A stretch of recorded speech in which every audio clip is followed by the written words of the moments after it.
Hello guys, કેમ છો? મજામાં ને? ઇન્ડો આઈસમાં એકવાર ફરીથી આપ સૌનું સ્વાગત છે.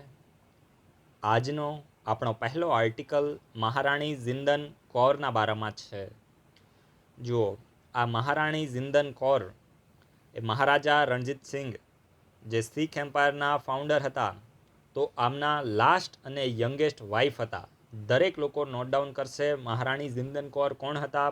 તો મહારાજા રણજીત સિંહના છેલ્લા અને યંગેસ્ટ વાઇફ હતા. હવે આ મહારાણી અત્યારે ન્યૂઝમાં કેમ આવ્યા?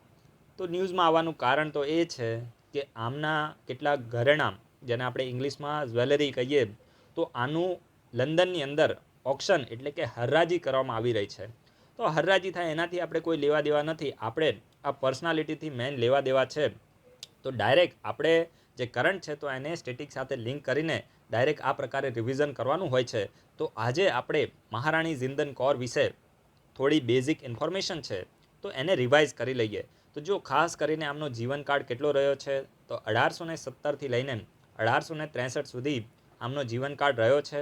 અને મહારાજા રણજીત સિંઘ જે શીખ એમ્પાયરના ફાઉન્ડર હતા અને જેમણે અફઘાનિસ્તાનના કાબુલથી લઈને કાશ્મીર અને દિલ્હી સુધી શીખ સામ્રાજ્યનો વિસ્તાર કર્યો હતો, તો આ મહારાજા રણજીત સિંઘના છેલ્લા અને યંગેસ્ટ વાઇફ હતા. તો આ તમને ખબર પડી ગઈ. એના સિવાય મહારાજા દુલીપ સિંઘ જે શીખ એમ્પાયરના લાસ્ટ રૂલર હતા, બરાબર છે, તો એમના માતા પણ હતા. એનો મતલબ શું થયો કે આ મહારાજા દુલીપ સિંઘ એ કોના પુત્ર હતા? તો મહારાજા રણજીત સિંઘના પુત્ર હતા. હવે એક વસ્તુ તમે યાદ રાખજો, જો મહારાજા રણજીત સિંઘ છે ને, એમને ટોટલ 3 પુત્રો હતા. તો જ્યારે રણજીત સિંહની ડેથ થઈ એના પછી એમના જે 2 પુત્રો છે તો વારાફરતી રાજગાદી ઉપર આવ્યા, પરંતુ થયું એવું કે આ બંને જે પુત્રો હતા તો એની પણ ડેથ થઈ ગઈ. અને એના પછી રાજગાદી ઉપર કોણ આવ્યું? તો એના પછી મહારાજા દુલીપ સિંઘ રાજગાદી ઉપર આવ્યા અને આમને જે શીખ એમ્પાયર છે તો એના લાસ્ટ રૂલર હતા. સમજી ગયા? તો આ પણ તમારે યાદ રાખવાનું છે. પરંતુ આ મહારાજા દુલીપ સિંઘ રાજગાદી ઉપર આવી તો ગયા, પરંતુ ત્યારે એમની એજ કેટલી હતી? ફક્ત 5 વર્ષ આમની એજ હતી. સમજી ગયા? અને એના હિસાબથી હવે 5 વર્ષનો બાળક થોડી પોતાનું સામ્રાજ્ય ચલાવી શકે. સમજી ગયા?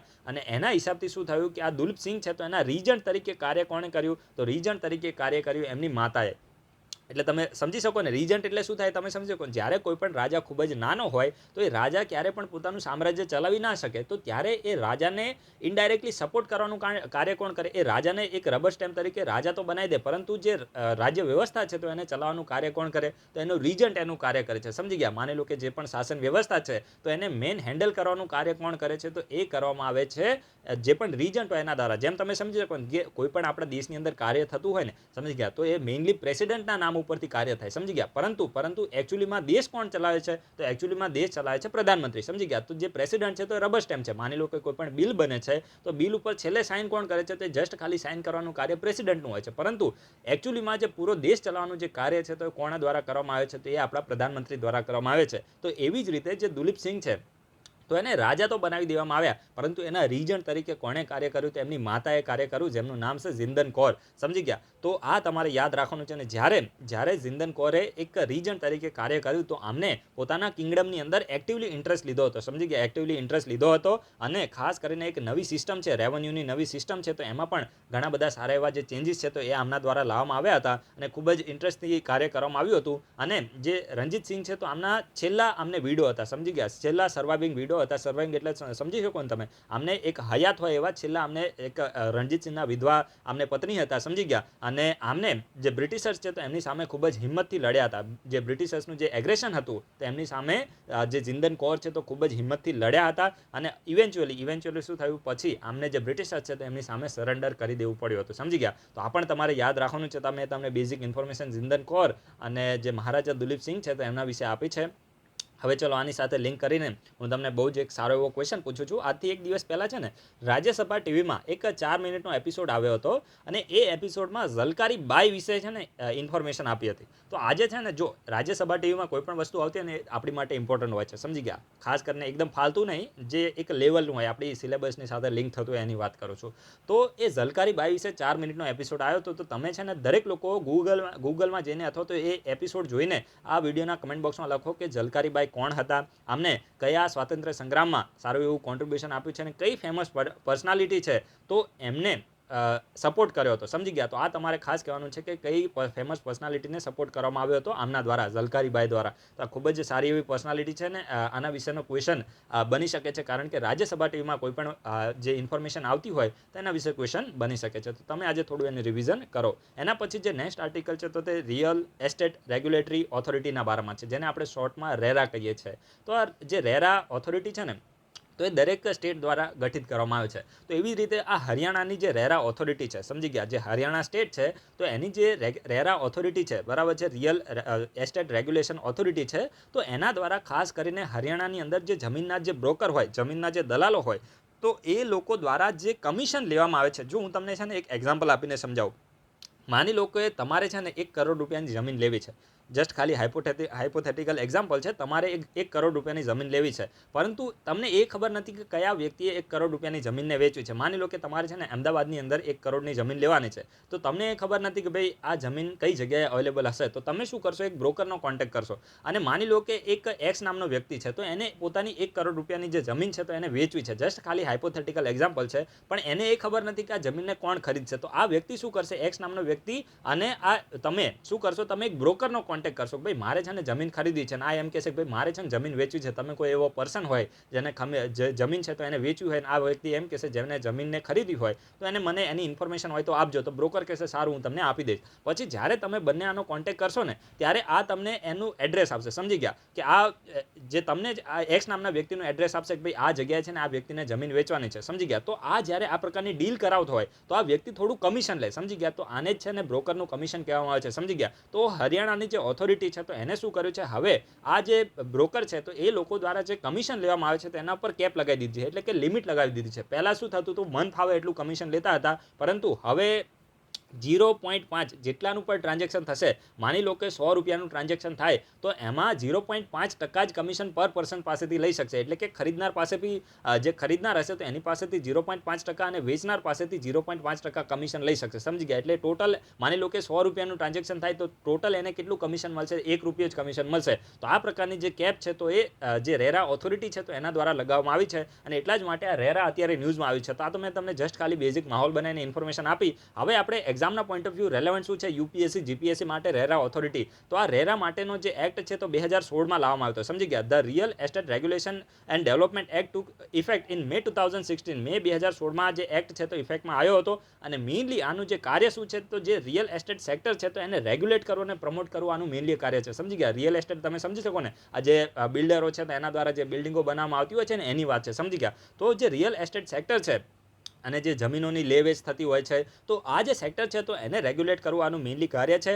It aims to bring about transparency and efficiency in opaque industry. હવે જે આ કહેવાય ને કે રિયલ એસ્ટેટ ઇન્ડસ્ટ્રી છે તો આ જે ઇન્ડસ્ટ્રી છે તો એની અંદર શું કરવું? ટ્રાન્સપરન્સી એટલે કે પારદર્શિકતા, અને જે એફિશિયન્સી એટલે કે અસરકારકતા લાવવું આનો મેઇનલી મકસદ છે. જો અમુક વખતે શું થતું હતું કે જે બિલ્ડર હોય ને, બિલ્ડર, તો માની લો કે કોઈ પણ પ્રોજેક્ટ હોય, તમે અમુક વખતે જોયું હશે કે આમાં ઘણા બધા કરપ્શન થતા હોય છે. જે બિલ્ડરો હોય તો એ શું કરે? માની લો કે કોઈ પણ પ્રોજેક્ટ શરૂ કર્યો અને લોકો ત્યાં શું કરે? એ ત્યાં ઘર લેવા માટે રજીસ્ટ્રેશન કરાવી દે.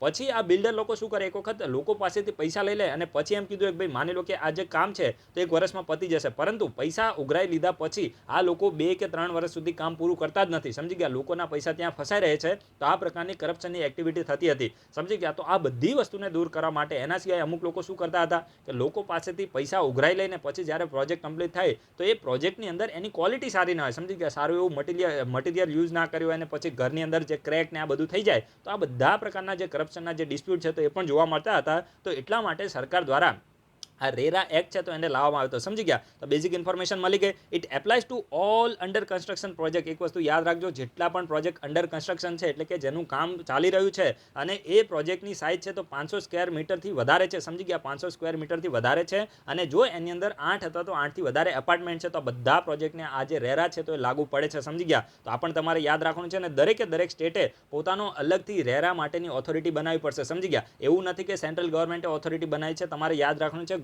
ગુજરાત છે તો એને ખુદની ઓથોરિટી બનાવેલી છે. ગુજરાતે આની માટેનો એક્ટ પસાર કરેલો છે, પરંતુ દરેકે દરેક સ્ટેટે જે સેન્ટ્રલ ગવર્મેન્ટનો જે એક કહેવાય ને કે ડ્રાફ્ટ લો હતો તો એને ધ્યાનમાં લઈને આ જે એક્ટ છે તો એ પાસ કરવાનો હતો. તો આ પણ તમારે યાદ રાખવાનું છે. And real estate agent must registered with the authority before executing any transaction. અને જે પણ રિયલ એસ્ટેટનો એજન્ટ હોય, દલાલ હોય, તો એને આ રેરા ઓથોરિટી સાથે પોતાનું રજિસ્ટ્રેશન કરાવવું જ પડે છે. એના સિવાય એ ટ્રાન્ઝેક્શન કરી શકતો નથી. અને માની લો કે કોઈ પણ ડેવલપર છે, સમજી ગયા, એ ડેવલપર કોઈ પણ પ્રકારના રજિસ્ટ્રેશન વગર કોઈ પણ માની લો કે એક XYZ નામનો પ્રોજેક્ટ છે, સમજી ગયા, અને આ XYZ નામનું જે પ્રોજેક્ટ છે તો એનું માર્કેટિંગ કરે છે, એની એડવર્ટીઝમેન્ટ કરે છે, લોકો પાસેથી પૈસા ઉઘરાવે છે, પરંતુ આ જે એડવર્ટીઝને આ બધું કરતાં પહેલાં, એડવર્ટીઝમેન્ટને આ બધું કરતાં પહેલાં એને ખુદનો જે પ્રોજેક્ટ છે તો એને રજિસ્ટર કરાવવો પડે છે રેરા ઓથોરિટી પાસે. સમજી ગયા, કોઈ પણ પ્રોજેક્ટ હોય એને પહેલાં રેરા ઓથોરિટી પાસે રજિસ્ટર કરાવવો પડે છે, અને એના પછી જ એ જે વ્યક્તિ છે તો એનું એડવર્ટીઝમેન્ટ અને સેલિંગ અને બાઇંગને બધી એક્ટિવિટી કરી શકે છે. સમજી ગયા. The project can be cancel if the rules are not regularly follow.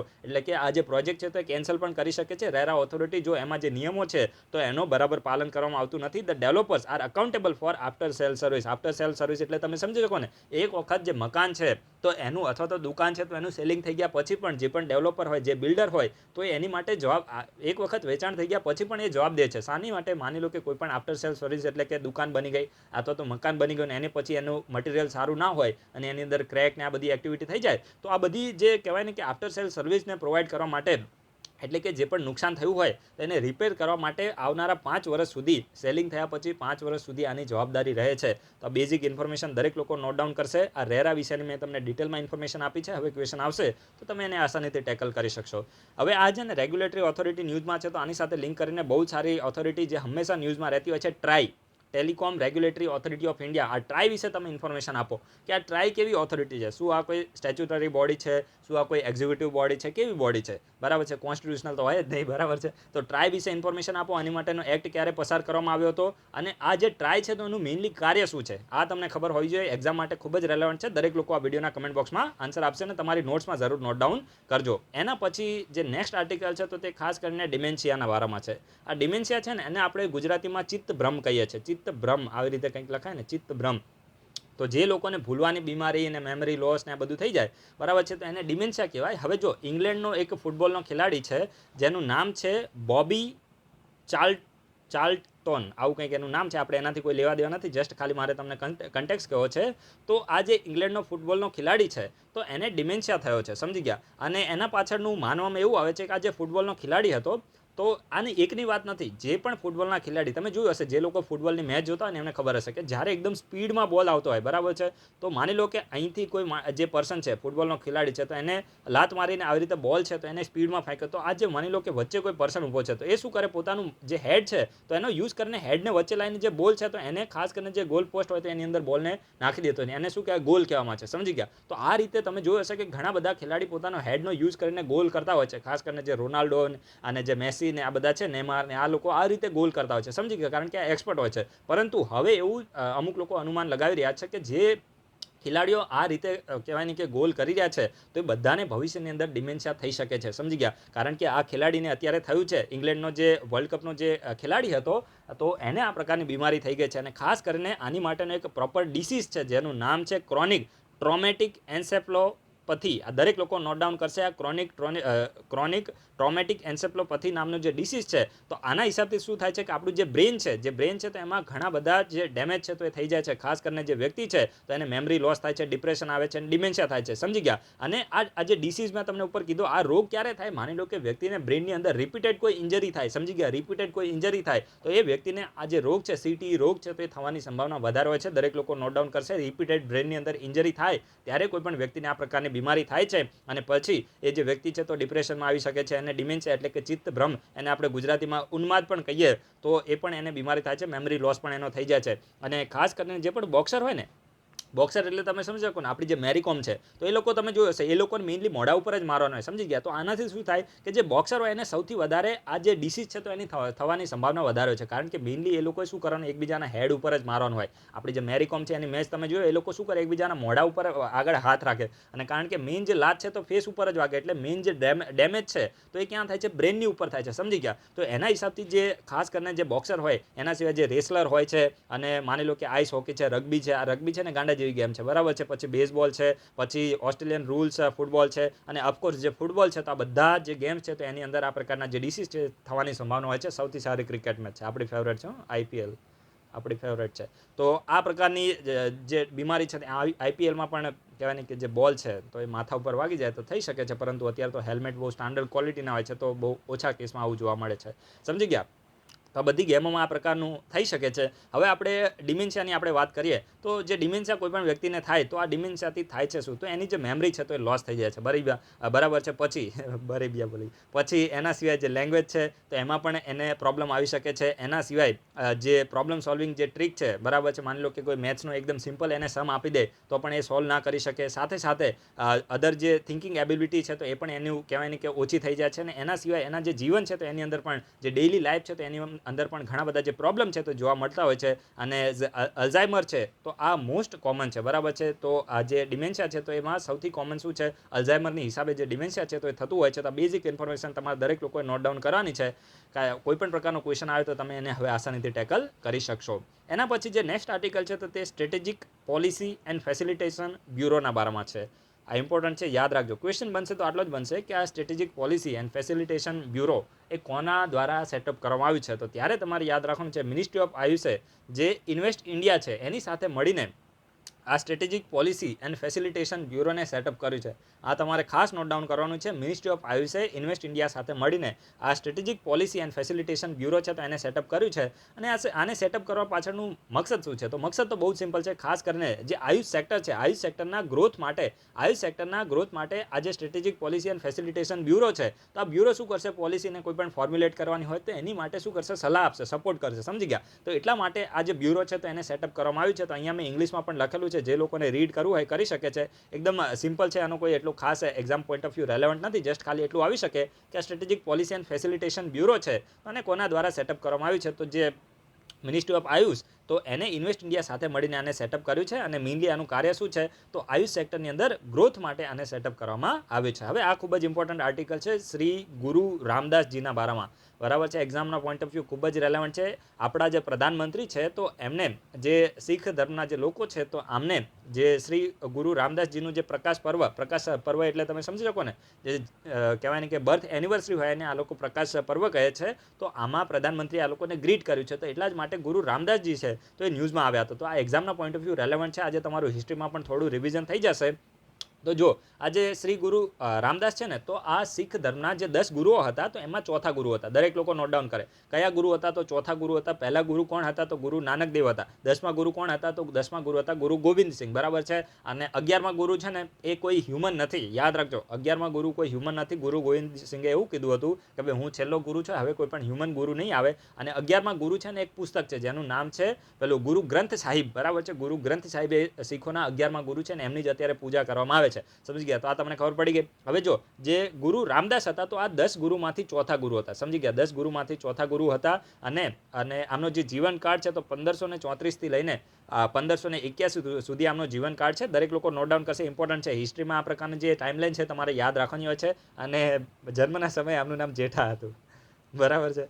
જન્મના સમયે આમનું નામ જેઠા હતું. એન્ડ ગુરુ રામદાસ બીકમ ધ ગુરુ ઓફ ધ સિકિઝન ઇન 1574. દરેક લોકો નોટ ડાઉન કરશે. 1574માં જે ગુરુ રામદાસ છે તો આ શીખ ધર્મના ચોથા ગુરુ બન્યા હતા. સમજી ગયા? 1574માં બન્યા હતા. અને પછી જે શીખ ધર્મ છે તો એને 1581 સુધી આમને શું કર્યું હતું? લીડ રોલ આમને પ્લે કર્યો હતો શીખ ધર્મના લીડર તરીકે, કારણ કે 1581માં આમનું મૃત્યુ થયું હતું. સમજી ગયા? હી અપોઇન્ટેડ હિઝ ઓન સન એઝ હિઝ સક્સેસર. અને આજે ગુરુ રામદાસ હતા, ગુરુ રામદાસ તો એમને ખુદના પુત્રને જ, એમનો જે પુત્ર હતો તે એમને જ પોતાનો સક્સેસર, એટલે કે મારા પછી શીખ ધર્મનો 5મો ગુરુ કોણ બનશે? તો મારો પુત્ર જ બનશે. અને એમનું નામ હતું ગુરુ અર્જન દેવ. યાદ રાખજો, અહીંયા લખ્યું નથી. જે 5મા ગુરુ હતા શીખના 5મા ગુરુ, એ ગુરુ કોણ હતા? ગુરુ અર્જન દેવ હતા. સમજી ગયા? તો આ પણ તમારે યાદ રાખવાનું છે. અને જો જે શીખ ધર્મના પહેલા 3 ગુરુ હતા ને, પહેલા, બીજા, ત્રીજા અને ચોથા, તો આ 3 ગુરુ એક વંશના નહોતા. દરેક લોકો નોટ ડાઉન કરશે. જે શીખ ધર્મના જે 4 ગુરુ સુધી, જે ગુરુ રામદાસ સુધી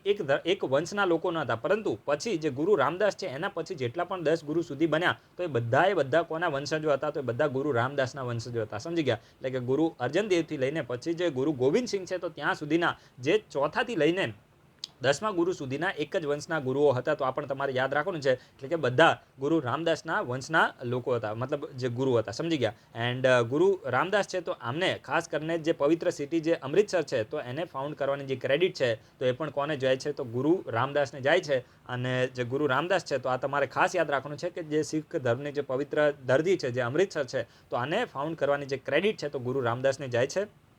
તો બેઝિક ઇન્ફોર્મેશન તમે દરેક લોકો નોટ ડાઉન કરી દેજો. હવે ચલો આની સાથે છે ને હું લિંક કરીને તમને એક આજે તમારે દરેક લોકોએ કામ કરવાનું છે. શીખ ધર્મના જેટલા પણ ગુરુ મેં તમને કીધા ને પહેલાંથી લઈને 10મા ગુરુ, આ બધાને છે ને તમારે ગૂગલમાં જઈને શીખ ગુરુઝ બરાબર છે આટલું તમારે સર્ચ કરવાનું છે. એક સાથે 10 ગુરુનું તમને લિસ્ટ મળશે. ડાયરેક્ટ કોપી કરીને પેસ્ટ તમારે આ વિડીયોના કમેન્ટ બોક્સમાં કરવાનું છે. એફર્ટ્સ લાગશે અને પછી તમારે તમારી નોટ્સની અંદર એ 10 ગુરુને તમારે નોટ ડાઉન કરવાનું છે. એક્ઝામ માટે 10 ગુરુ ઇમ્પોર્ટન્ટ છે. એમાં ખાસ કરીને પહેલા, બીજા, ત્રીજા, ચોથા અને છેલ્લા 2 છે એક્ઝામ માટે ખૂબ જ રેલેવન્ટ છે. દરેક લોકોને આના વિશે ઇન્ફોર્મેશન હોવી જોઈએ. તો તમે દરેક લોકો વિડીયોના કમેન્ટ બોક્સમાં લખો અને તમારી નોટ્સમાં જરૂરથી એને નોટ ડાઉન કરો. એના પછી જે નેક્સ્ટ આર્ટિકલ છે તો તે ખાસ કરીને નેશનલ ફિલ્મ આર્કાઇવ ઓફ ઇન્ડિયાના બારામાં છે. હવે આ national film archive of India અત્યારે ન્યૂઝમાં કેમ આવ્યું હતું? National film archive of India છે તો એ ખાસ કરીને જે મરાઠી છે તો એમાં ખાસ કરીને મરાઠી જે ભાષા છે તો એમાં 15મી edition of the film appreciation course છે તો એને ઓર્ગેનાઇઝ કરી રહી છે. તો આ બધું ફાલતું છે, અહીંયાથી ક્વેશ્ચન નહીં આવે. જસ્ટ આ બોડી છે તો એના વિશે મારે તમને ઇન્ફોર્મેશન આપી છે. કઈ? તો national film archive of India, એના વિશે મારે તમને ઇન્ફોર્મેશન આપી છે. તો આ જે બોડી છે તો એને ક્યારે સેટઅપ કરવામાં આવી હતી? તો 1964માં 1964માં આ જે બોડી છે તો એને સેટઅપ કરવામાં આવી હતી. કઈ જગ્યાએ લોકેટેડ છે? તો પુણેમાં લોકેટેડ છે. કઈ મિનિસ્ટ્રીમાં આવે છે? આ ઇમ્પોર્ટન્ટ છે. આમ તો બધાને ખબર પડી જ જશે. National film archive of India છે તો મિનિસ્ટ્રી ઓફ ઇન્ફોર્મેશન એન્ડ બ્રોડકાસ્ટિંગમાં આવે છે. અને મેઇનલી આનું કાર્ય શું છે? તો કાર્ય તો બહુ સિમ્પલ છે કે જે ઇન્ડિયન સિનેમા છે તો એનું જે હેરિટેજ છે તો એને પ્રિઝર્વ કરવું. એના સિવાય જે ફિલ્મ ઇન્ડસ્ટ્રી છે તો એની અંદર R&D રિસર્ચ એન્ડ ડેવલપમેન્ટ કરવું, આ બધું આનું કાર્ય છે. અને બાકી એટલું બધું ઇમ્પોર્ટન્ટ નથી. જસ્ટ આ જે મેં તમને ઇન્ફોર્મેશન આપી કે કઈ મિનિસ્ટ્રીમાં આવે છે, ક્યારે એને સેટઅપ કરવામાં આવ્યું હતું, કઈ જગ્યાએ લોકેટેડ છે, આ તમને ખબર હોવી જોઈએ. એના પછી ખૂબ જ ઇમ્પોર્ટન્ટ આર્ટિકલ છે Kaziranga national park and tiger રિઝર્વના બારામાં. તો આ પણ તમારે યાદ રાખવાનું છે કે જે કાઝીરંગા છે તો એ નેશનલ પાર્ક પણ છે અને ટાઈગર રિઝર્વ પણ છે. ટાઈગર રિઝર્વ કયા પ્રોજેક્ટના તહેત ઘોષિત કરવામાં આવે? તો પ્રોજેક્ટ ટાઈગરના તહેત ટાઈગર રિઝર્વ છે તો એને ઘોષિત કરવામાં આવે છે. સમજી ગયા? તો અત્યારે કાઝીરંગા નેશનલ પાર્ક ન્યૂઝમાં છે તો આના વિશે આપણે થોડી ઇન્ફોર્મેશન અત્યારે લઈએ. તો કાઝીરંગા નેશનલ પાર્ક કયા સ્ટેટમાં આવે છે? તો આસામમાં આવે છે. દરેક લોકો નોટ ડાઉન કરશે કયા સ્ટેટમાં છે? આસામમાં છે. ક્યારે આને ઘોષિત કરવામાં આવ્યું હતું? તો 1908માં આને ઘોષિત કરવામાં આવ્યું હતું. અને ખાસ કરીને આ જે કાઝીરંગા નેશનલ પાર્ક છે તો ઈસ્ટર્ન હિમાલયન બાયોડાયવર્સિટી હોટસ્પોટ છે તો એના એજ ઉપર આવ્યું છે. તો આ પણ તમારે યાદ રાખવાનું છે. કદાચ વધારે ડિટેલમાં ક્વેશ્ચન આવે તો તમને યાદ હોવું જોઈએ. અને મેઇનલી છે ને, જો વિશ્વની અંદર જેટલા પણ વન હોર્ન રાઇનોસેરસ જોવા મળે છે, એટલે કે એક સિંગવાળા ગેંડા જોવા મળે છે, તો એમાંથી 2/3 એટલે કે 2/3 બરાબર છે. એટલે કે માની લો કે વિશ્વની અંદર 100 જોવા મળે છે, વિશ્વની અંદર 100 એક સિંગવાળા ગેંડા જોવા મળે છે, એમાંથી 66 ક્યાં જોવા મળે છે? તો કાઝીરંગા નેશનલ પાર્કમાં જોવા મળે છે. સમજી ગયા? તો આ તમારે યાદ રાખવાનું છે. અને આ એક વર્લ્ડ હેરિટેજ સાઇટ છે, યુનેસ્કોની વર્લ્ડ હેરિટેજ સાઇટ છે. આ દરેક લોકો આને નોટ ડાઉન કરશે. આ પ્રકારના ફેક્ટથી ડાયરેક્ટ ક્વેશ્ચન બનશે. અને જો આ ઇમ્પોર્ટન્ટ છે, જે કાઝીરંગા નેશનલ પાર્ક છે તો ઇમ્પોર્ટન્ટ બર્ડ એરિયા છે. હવે જો આ ઇમ્પોર્ટન્ટ છે, યુપીએસસીએ ક્વેશ્ચન પૂછેલો છે કે ઇમ્પોર્ટન્ટ બર્ડ એરિયા એ કોના દ્વારા ઘોષિત કરવામાં આવે છે? તો બર્ડ લાઈફ ઇન્ટરનેશનલ દ્વારા ઘોષિત કરવામાં આવે છે. દરેક લોકો નોટ ડાઉન કરશે. આના વિશે મેં તમને ક્વેશ્ચન પૂછેલો છે. તો જે કાઝીરંગા નેશનલ પાર્ક છે તો આ એક ઇમ્પોર્ટન્ટ બર્ડ એરિયા છે. અને આને જે બર્ડ લાઈફ ઇન્ટરનેશનલ છે તો એના દ્વારા ઘોષિત કરવામાં આવે છે. અને જે કાઝીરંગા નેશનલ પાર્ક છે તો એની અંદર મેઇનલી કઈ સ્પીસીઝ જોવા મળે છે? તો જે વન હોર્ન રાઇનોસેરસ છે, એના સિવાય જે એલિફન્ટ છે, રોયલ બેંગાલ ટાઈગર છે અને એશિયાટિક વાઇલ્ડ વોટર બફેલો. દરેક લોકો નોટ ડાઉન કરશે એશિયાટિક વોટર બફેલો. તો આ 4 મેઇન સ્પીસીઝ છે તો જોવા મળે છે અને એના કન્ઝર્વેશન માટે કાર્ય કરવામાં આવે છે. અને એના સિવાય કાઝીરંગા નેશનલ પાર્ક અને ટાઈગર રિઝર્વ છે તો એમાંથી કઈ રિવર ફ્લો કરે છે? તો બ્રહ્મપુત્રા છે, દીફલુ છે, મોરા દીફલુ છે અને મોરા ધનસિરી. દરેક લોકો નોટ ડાઉન કરશે. બ્રહ્મપુત્રા, દીફલુ, મોરા દીફલુ અને મોરા ધનસિરી. આ પ્રકારના ક્વેશ્ચન યુપીએસસીમાં બને છે ભાઈ. સમજી ગયા? આ પ્રકારના ક્વેશ્ચન યુપીએસસીમાં બને છે. તો આ પ્રકારના ક્વેશ્ચન માટે તમારે પહેલાંથી તૈયાર રહેવાનું છે. બ્રહ્મપુત્રા, દીફલુ, મોરા દીફલુ અને મોરા ધનસિરી, આટલી જે 4 રિવર છે તો કાઝીરંગા નેશનલ પાર્ક અને જે ટાઈગર રિઝર્વ છે તો એમાંથી ફ્લો કરે છે. હવે જો 2020નું જે યુપીએસસીનું પેપર 4 ઓક્ટોબરે થયું તો એમાં ખાસ કરીને નાગાર્જુન શ્રી સાયલમ ટાઈગર રિઝર્વના વિશે એક ક્વેશ્ચન આવ્યો હતો. તમને સ્ટેટમેન્ટ આપ્યા હતા અને સ્ટેટમેન્ટ ઉપરથી ક્વેશ્ચન પૂછ્યું હતું કે આ સ્ટેટમેન્ટ છે તો કયા નેશનલ પાર્ક અથવા તો ટાઈગર રિઝર્વને લાગુ પડે છે? તો એમાં નીચેનો જવાબ છે તો એ ખાસ કરીને એમાં જે જવાબ છે તો નાગાર્જુન શ્રી સાયલમ ટાઈગર રિઝર્વ આવતો હતો. તો આજે તમે આના વિશે થોડું રિવિઝન કરો. આમ તો આપણે જે ઇન્ડોઆઇસ ચેનલ છે એમાં એના વિશે ડિસ્કશન કરાવી છે. તો આ નાગાર્જુન શ્રી સાયલમ ટાઈગર રિઝર્વ એ કયા સ્ટેટ અથવા તો સ્ટેટ્સમાં આવેલું છે, બરાબર છે. હું થોડું ડિફેન્સિવ રમું છું એટલે જે લોકો પ્રિપેરેશન કરીએ છે સમજી જશે. અને બીજું કે આમાં જે ખાસ કરીને ટાઈગર રિઝર્વ મેં તમને કીધી તો એમાં કઈ હિલ આવેલી છે, સમજી ગયા. અને ખાસ કરીને આમાંથી કઈ રિવર પસાર થાય છે. તો આટલા એક્ઝામનો point of view relevant point છે. દરેક લોકો આનું થોડું રિવિઝન કરો અને કમેન્ટ બોક્સમાં આન્સર લખો અને સાથે સાથે તમારી નોટ્સમાં નોટ ડાઉન કરો. તો આજે આપણે બધા આર્ટિકલને ડિસ્કસ કરી લીધા છે. વિડીયો ગમે તો લાઈક જરૂર કરજો, ટેલિગ્રામ ચેનલને જોઈન કરી લેજો. So guys, thanks for watching. તમારો બધાનો દિવસ શુભ જાય.